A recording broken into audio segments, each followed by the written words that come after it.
Welcome to citizens pulse. నేను మీ రాజేష్.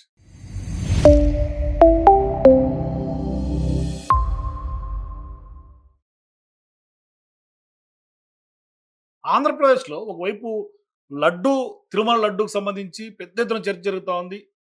ఒకవైపు ఆ చర్చ జరుగుతున్నటువంటి క్రమంలో వైఎస్ఆర్‌సీపీ పదే పదే కూటమి ప్రభుత్వం అధికారంలోకి వచ్చినప్పటి నుంచి కూడా పెద్ద ఎత్తున విమర్శ చేస్తూ ఉంటుంది. రెడ్ బుక్ రాజ్యాంగం అని. మరి నిజంగా రెడ్ బుక్ రాజ్యాంగం నడుస్తోందా లేదా? మీరు మీ అభిప్రాయాల్లో కింద కామెంట్స్ రూమ్‌లో చెప్పండి. ఎందుకంటే అది ప్రతిపక్ష పార్టీగా వైఎస్ఆర్‌సీపీ యొక్క విమర్శ.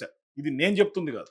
అయితే ఇప్పుడు ఏపీ పోలీసులకి బీహార్‌లో జరిగినటువంటి డ్రామా చూసిన తర్వాత ఘోరమైనటువంటి అవమానంగా మనం పరిగణించాల్సినటువంటి పరిస్థితి ఉంది. అంటే ఏపీ పోలీసులకు కొంత సీన్ రివర్స్ అయినట్టుగా కనిపిస్తుంది.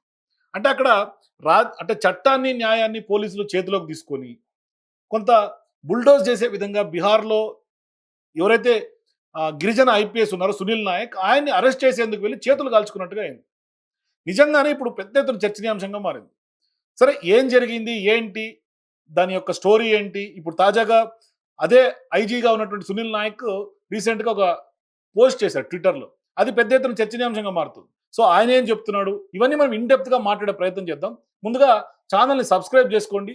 మరిన్ని వీడియోలు మీకు టైమ్ టు టైమ్ అందే అవకాశం ఉంటుంది. ఖచ్చితంగా సబ్స్క్రైబ్ చేసుకోండి. ఎందుకంటే నేను గమనిస్తున్న చాలా వ్యూస్ అన్నీ కూడా సబ్స్క్రైబర్స్ కాని వాళ్ళు చేస్తున్నట్టుగా అనిపిస్తుంది. కాబట్టి సబ్స్క్రైబ్ చేసుకుంటే మీకు మరిన్ని అనాలిసిస్‌లు గాని లేదంటే గనక వీడియోలన్నీ మీకు త్వరగా మీ ఫోన్‌కి గాని లేకుంటే మీరు చూస్తున్నటువంటికి అప్డేట్ అయ్యే అవకాశాలు ఉంటాయి.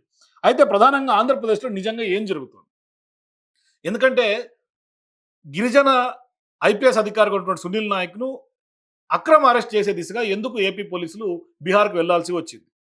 మరి ఒక రకంగా చెప్పాలంటే గోడ దూకి కిడ్నాప్ చేసే ప్రయత్నం లాగా చేశారు అనేది ఇక్కడ సోషల్ మీడియాలో జరుగుతున్నటువంటి చర్చ. మరి ఏపీ పోలీసులు అందుకు ఎందుకు ఒడిగట్టారు? మరి బీహార్ పోలీసులు ఏపీ పోలీసులకు ఎందుకు సహకరించలేదు? తీవ్రమైనటువంటి ఒక గంటల పాటు వాగ్వాదం జరిగింది. ఉద్రిక్తత పరిస్థితులు నెలకొన్నాయి.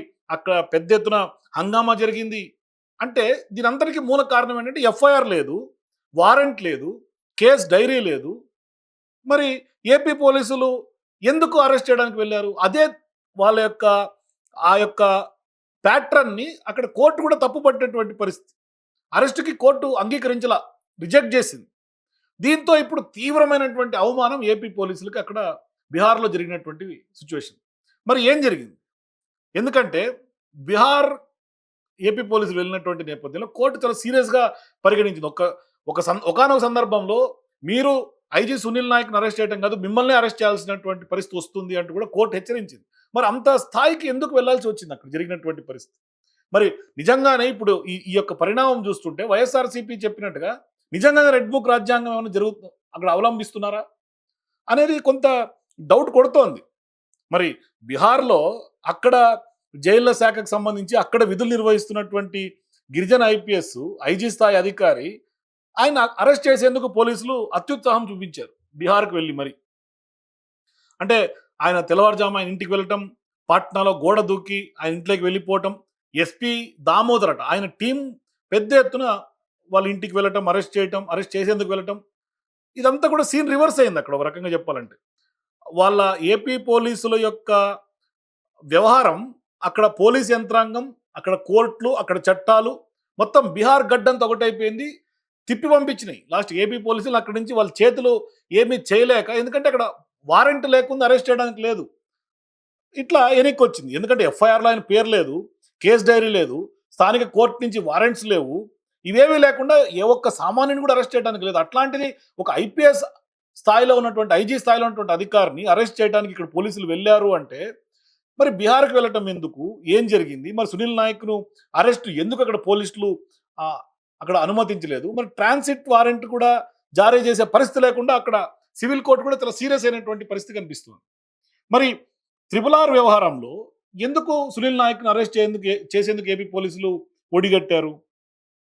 అంటే అనుమతి లేదని చెప్తున్నా ఒకానొక దశలో ఏపీ పోలీసుల్ని అరెస్ట్ చేసేదాకా అక్కడ కోర్టు వ్యాఖ్యలు జరిగింది అంటే నిజంగా ఒక రకంగా చెప్పాలంటే ఆంధ్రప్రదేశ్ ప్రభుత్వం యొక్క పరువు ప్రతిష్టలు దేశవ్యాప్తంగా ఈ ఈ ఈ ఈ యొక్క వ్యవహారంతో పోయిందని చెప్పుకోవాలి. తీవ్రమైనటువంటి అవమానం ఏపీ పోలీసులకి. ఎందుకు ఆ స్థాయికి ఎందుకు వెళ్లాల్సి వచ్చింది? అంటే అక్కడ అది ఒక రకంగా చెప్పాలంటే వేధింపులా? లేకుంటే ఏం జరిగింది? మరి గతంలో సునీల్ నాయక్ చేసినటువంటి వ్యవహారం మీద ప్రొసీజరల్ రూల్స్ ఫాలో అవ్వచ్చు కదా! అంటే ఐపీఎస్ అధికారి ఏమి చట్టాలకు అతీతులు కాదు. ఒకవేళ సునీల్ నాయక్‌ది గనక మిస్టేక్ ఉంటే, ప్రొసీజర్ ప్రకారం ప్రొసీజర్ రూల్స్ ఫాలో అయితే ఇన్ని విమర్శలు రావు. ప్రతిపక్ష పార్టీలు కూడా విమర్శలు చేయవు. బీహార్ పోలీసులు అడ్డుకోరు. లేదు అక్కడ ఉన్నటువంటి కోర్టులు కూడా అతన్ని రెడ్ కార్పెట్ ఏసి పంపించేస్తాయి. నిజంగా ట్రాన్సిట్ వారెంట్ ఇష్యూ చేస్తుంది. లేకుంటే పీటీ వారెంట్ ఇష్యూ చేస్తుంది. ఏదన్నా ఇష్యూ చేస్తుంది. కోర్టుల దగ్గర మనం ఎస్టాబ్లిష్ చేయాలి. ఏం జరిగింది? ఏం చేశారు? అనేది మనం విత్ ఎవిడెన్సెస్, డాక్యుమెంటరీ ఎవిడెన్సెస్ తోటి కోర్టుల ముందు ఎస్టాబ్లిష్ చేయగలిగితే ఏపీ పోలీసులు సక్సెస్ అయ్యేవాళ్ళు. అది కాకుండా ఇవాళ ఏపీ పోలీసులు అవమానంతో తిరిగి రావాల్సినటువంటి పరిస్థితి లేదు. బీహార్‌కి వెళ్లి ఎందుకు రావాల్సినటువంటి పరిస్థితి? ఇవాళ వైఎస్ఆర్‌సీపీ నాయకులైనా లేకుంటే ఇతర ప్రతిపక్ష పార్టీలను ఎందుకు విమర్శించాల్సినటువంటి పరిస్థితి ఆంధ్రప్రదేశ్‌లో పోలీస్ యంత్రాంగాన్ని? ఇది కొంత పోలీసుల అత్యుత్సాహం ప్రభుత్వంకి, కూటమి ప్రభుత్వానికి కూడా చెడ్డ పేరు వచ్చే దిశగా వెళ్తోంది. మరి త్రిపుల్ ఆర్‌ని కొంత ఏమన్నా మచ్చిక చేసుకునే ప్రయత్నమా? లేకుంటే త్రిపుల్ ఆరే ఇదంతా గైడ్ చేస్తున్నాడా? తెలియాలి. ఎందుకంటే ఎఫ్ఐఆర్ పేరు లేకుండా, కేస్ డైరీ రాయకుండా, లేదంటే వారెంట్లు లేకుండా సో ఇప్పుడు ఏపీ పోలీసులు అక్కడ వెళ్ళినటువంటి నేపథ్యంలో స్థానికంగా ఉన్నటువంటి అగ్నిమాపక శాఖ అధికారులు, అట్లాగే స్థానిక పోలీసు అధికారులు, న్యాయవాదులు అందరూ ఏపీ పోలీసుల మీద తిరగబడినటువంటి పరిస్థితి. మరోవైపు అక్కడ ఉన్నటువంటి వాళ్ళందరూ కూడా ఒక్కటయ్యి ఏపీ పోలీసుల్ని సీరియస్‌గా ప్రశ్నించారు. ఎందుకు అరెస్ట్ చేయాల్సి వస్తుంది? ఏంటి అంటే తెల్లమొహం వేశారు. కనీసం ట్రాన్సిట్ వారెంట్ ఉందా అంటే లేదు. సీరియస్‌గా నిలదీయడంతో మొత్తం బండారం బయటపడిపోయింది. అంటే ఒక రకంగా చెప్పాలంటే నిబంధనల కింద అరెస్ట్ చేస్తే ఇటువంటి విమర్శలు వచ్చుండేవి కాదు. సో ఇప్పుడు అక్కడ బీహార్ పోలీసులందరూ కూడా సునీల్ నాయక్ అరెస్ట్ విషయంలో అంటే గతంలో బీహార్ పోలీసుల తరఫున ఉన్నటువంటి న్యాయవాదులు ఏం చెప్పారంటే గతంలో ఆయన సుప్రీం కోర్టులో కూడా ఎఫ్ఐఆర్‌లో పేరు లేదు. గతంలో సుప్రీం కోర్టుకు సంబంధించినటువంటి పేర్కొన్నటువంటి విషయాన్ని కూడా హైకోర్టులో చెప్పారు. అంటే ప్రాథమిక ఆధారాలు ఏమీ లేవు. దీంతో ఇప్పుడు పాట్నా హైకోర్టు కూడా అక్కడ పోలీసులకి కొంత మద్దతుగా నిలుస్తూ మధ్యంతర రక్షణ పొందినటువంటి విషయాన్ని కూడా గుర్తు చేశారు. మరోవైపు విచారణకు సహకరిస్తానని ఆయన పైన కఠిన చర్యలు కూడా తీసుకోవద్దని కోర్టు ఆదేశాలు చెప్పినటువంటి పరిస్థితి. అంటే సునీల్ నాయక్ పైన ఏపీ పోలీసులు పెట్టినటువంటి కేసును క్వాష్ చేయాల్సిందిగా కూడా ఏపీ హైకోర్టులో కూడా పిటిషన్ వేస్తామని కూడా అక్కడ న్యాయవాదులు చెప్పారు. సో ఇట్లా పూర్తి స్థాయిలో జరుగుతున్నటువంటి పరిస్థితి. అంటే ఏపీ పోలీసు అక్కడికి వెళ్ళటం కొంత అవమానంగా మారింది.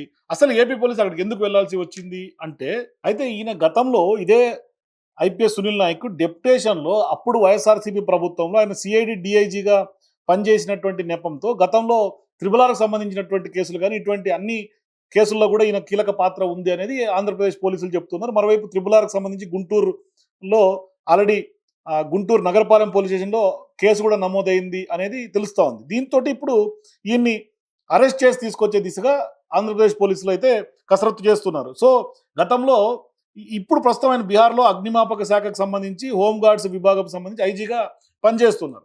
అయితే ఈ నేపథ్యంలో ఇది అక్రమ అరెస్టు అని స్పష్టంగా ఆయన ఇవాళ ఒక ట్వీట్ చేశారు. ఆ ట్వీట్ సారాంశం ఏంటంటే కావాలనే నన్ను ఈ కేసులో ఇరికించారు. ఎస్టీగా పుట్టడమే నేను చేసినటువంటి నేరమా? మాజీ CM YS Jagan, IPS Sunil Kumar పేర్లను చెప్పాలని ఫిర్యాదుదారుడు నాకు ఫోన్ చేసి మరీ బెదిరించాడు. నా దగ్గర రఘురామకృష్ణంరాజుకు సంబంధించినటువంటి కాల్ రికార్డులు ఉన్నాయి. సరైనటువంటి సమయంలో ఆధారాలు బయట పెడతా.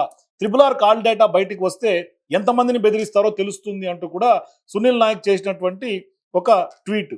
ఆ ట్వీట్ పూర్తి స్థాయిలో ఒకసారి మనం చూసే ప్రయత్నం చేద్దాం. ఇది ట్వీట్ యొక్క సారాంశము.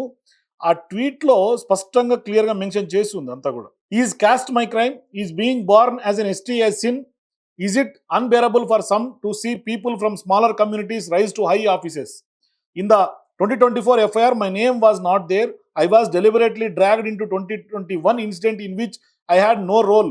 Falsely branded as wanted. Was I an accused then? అని ఆయన చెప్తున్నారు. అట్లాగే the complainant himself called me and when I did not receive his call, sent a threatening message through my friend. Speak against the former CM and PV Sunil Kumar or you will be made an accused. అంటే మాజీ CM YS Jagan కి అట్లాగే PV Sunil Kumar ఎవరైతే IPS అధికారి ఆయన ఇప్పటికే సర్వీసులు తప్పించారో ఆ యొక్క సునీల్ కుమార్ సంబంధించి వ్యతిరేకంగా మీరు మాట్లాడాలి అని థ్రెటనింగ్ చేసినట్టుగా వచ్చింది.